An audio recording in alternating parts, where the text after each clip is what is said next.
So first thing I noticed going into this episode was Gohan's Resurrection F like hairstyle and kind of his outfit a little bit. And it got me super excited because that means we're getting small little progression tidbits towards the Resurrection F arc.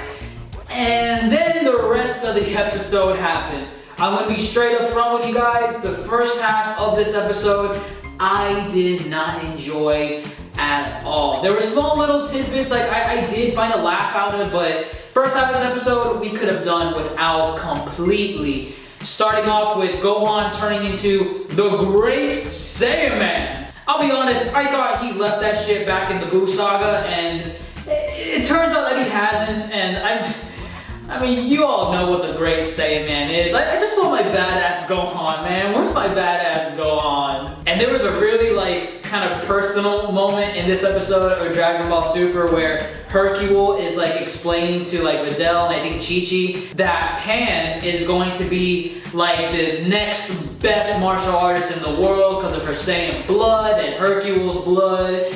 And she's gonna have hundreds of disciples and all that shit. She's gonna be the most popular person in the world once her time has come. And immediately the first thing that came to mind was like, if she's anything like Pan from Dragon Ball GT, if that's the person she's gonna grow up to be, yeah, I don't think that's happening anytime soon because that Pan was annoying as shit. But aside from Gohan's lame shit, we get Chi-Chi.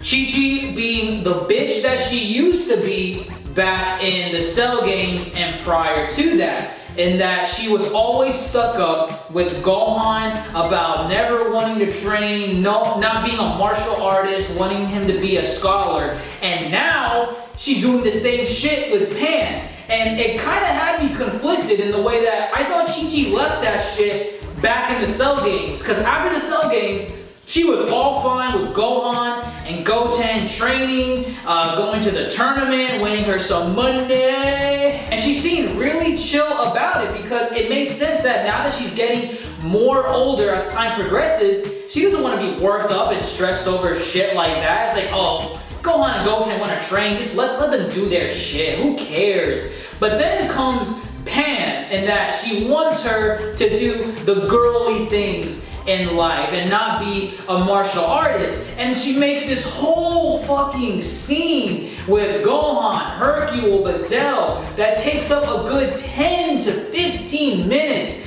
of the episode, and it was so fucking annoying because it's like we're treading back to the old Chi-Chi when it doesn't make any sense. And one thing you gotta understand is most grandparents, not all of them, but most grandparents, when it comes to their grandkids, they're really chill in raising them and just taking care of them compared to how they were with the original kids. So like Chi-Chi, she was stuck up and such a bitch with Gohan, wanting to be a scholar and all that shit. So logically speaking, when it comes to Pan's turn, she should be all chill, relaxed, like, hey, if she wants to, you know, be a martial artist, let her be a martial artist. If she wants to be a girly girl, then let her be a girly girl. But no, we're going back to Cell games, Chi-Chi, and I don't like it at all. I would have been fine with it a little bit if it was like maybe 5 minutes of the episode, like 5 to 7 minutes, but no, it was not that long. It took up a good chunk of it and it pissed me off because we couldn't get into the good stuff with Goku trying to find out where Vegeta went with Whis' training. And that part right there, I thought was fucking hilarious, how we found out where Bulma is talking to Videl and Chi-Chi about, oh, Vegeta's been gone for 6 months and, you know, he hasn't been back since. And then Goku just bursts through the wall in like a typical anime fashion, like, where's Vegeta? And then we progress a little bit further into the episode with Krillin issuing Bulma a speeding and dangerous driving ticket. I thought that was pretty funny.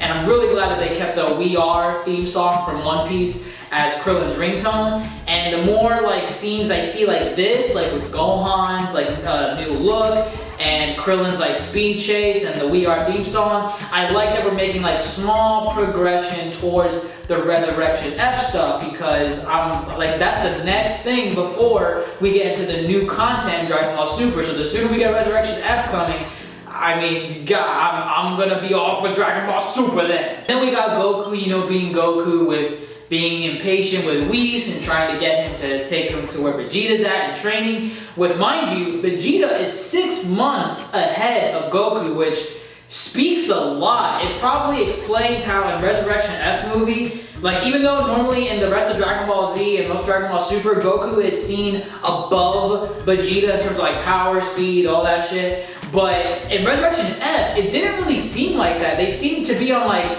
equal playing field whenever they went Super Saiyan God Super Saiyan, which also I think is now going to be called Super Saiyan Blue. I'm not entirely sure. I think they referenced that in Dragon Ball Super manga, or in one of the future episodes, they already leaked one of the dialogue segments and they mentioned Super Saiyan Blue. So if we're getting Super Saiyan Blue instead of Super Saiyan God Super Saiyan, I'm all down for that. It's less of a tongue twister and it just looks better on paper, to be honest. Like, let's face it. But it's around this segment of the episode that I have another problem with fucking Gohan, and God, man, I don't understand what happened to my Gohan. Basically, it's the scene where he finds out that Goku has been lying this whole time and he's really gonna go train with Whis as soon as he comes to Earth, and he's not really planning like a special party for Pan and with Bulma. And he finds out about this, and I thought Gohan was gonna be mad because it looked like he was trying to find out as if his dad was lying or not. And he wasn't mad, like, you know, obviously, but then he's like, oh man, if mom finds out about this, she's gonna fucking flip. And like immediately when he said that, I thought, how the fuck is she gonna find out if no one tells her? You're the only one that knows that he's gonna go with Whis, and besides Bulma, but Bulma's not gonna tell Chi-Chi shit. And what do you know, towards the end of the fucking episode, Gohan's coming in, trudging Chi-Chi along in the sky, like, oh dad, I'm sorry she found out. Like, bitch, she didn't find out shit. You told her. You snitched on your dad. God, man. Gohan's supposed to be this scholar, and I don't understand why he's doing stupid ass shit like this. It's just ridiculous. Gohan the fucking weasel. Who the hell does that? Oh my god. But whatever. But we actually got progression towards the end of the episode, and I did not mind that at all. Goku grabs onto Whis last minute, and they take him to wherever the Beerus planet is, that upside down pyramid or whatever. So that's pretty much all that happened in this episode.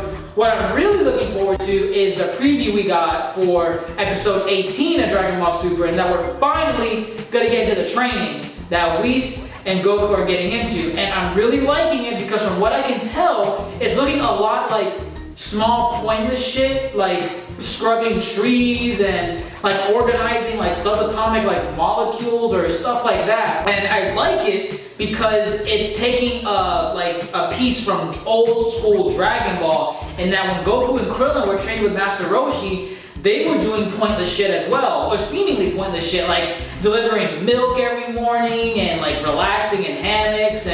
But all in all, in the end, it eventually paid out because they got like fucking strong. They realized that all of that stuff was like some Karate Kid shit that they finally got to learn in their martial arts training. So I'm hoping that that's the same thing that's happening with what we've seen so far in Dragon Ball Super Episode 18's preview. So to sum it all up, first half of this episode, we could have done without, you know, or 5 minutes tops at most with that Chi-Chi being a bitch shit. And the rest of the episode, I enjoyed it. There were some funny moments like Goku bursting through the wall and Krillin giving Bulma a speeding ticket. I thought that was kind of humorous. And we got finally progressing to the point where Goku fucking leaves, and now we're on the training with next week's episode. So again, first half, didn't like it. Second half, mildly enjoyed it. So all in all, I would give this episode a 6.5 out of 10, just because, again, first half, bad.